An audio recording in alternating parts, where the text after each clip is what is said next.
Quelle est grande la bonté du Christ. Pierre a été pécheur, et maintenant un orateur.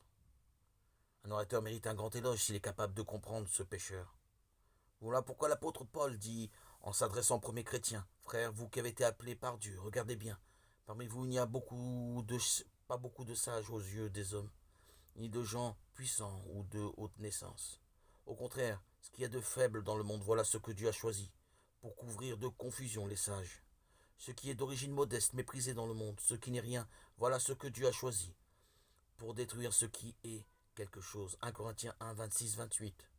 Car si le Christ avait choisi en premier lieu un orateur, l'orateur aurait pu dire « J'ai été choisi pour mon éloquence ». S'il avait choisi un sénateur, le sénateur aurait pu dire « J'ai été choisi à cause de mon rang ». Enfin, s'il avait choisi un empereur, l'empereur aurait pu dire « J'ai été choisi en raison de mon pouvoir ». Que ces gens-là se taisent, qu'ils attendent un peu, qu'ils se tiennent tranquilles, ils ne seront pas oubliés ni rejetés. Qu'ils attendent un peu, parce qu'ils pourraient se glorifier de ce qu'ils sont en eux-mêmes.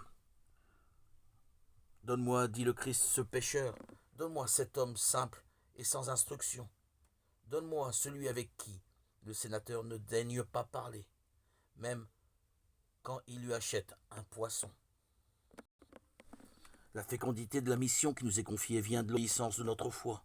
Si je jette les filets sur l'ordre du maître, la pêche sera abondante, mais si je le fais de mon propre chef, je reviendrai épuisé et bredouille.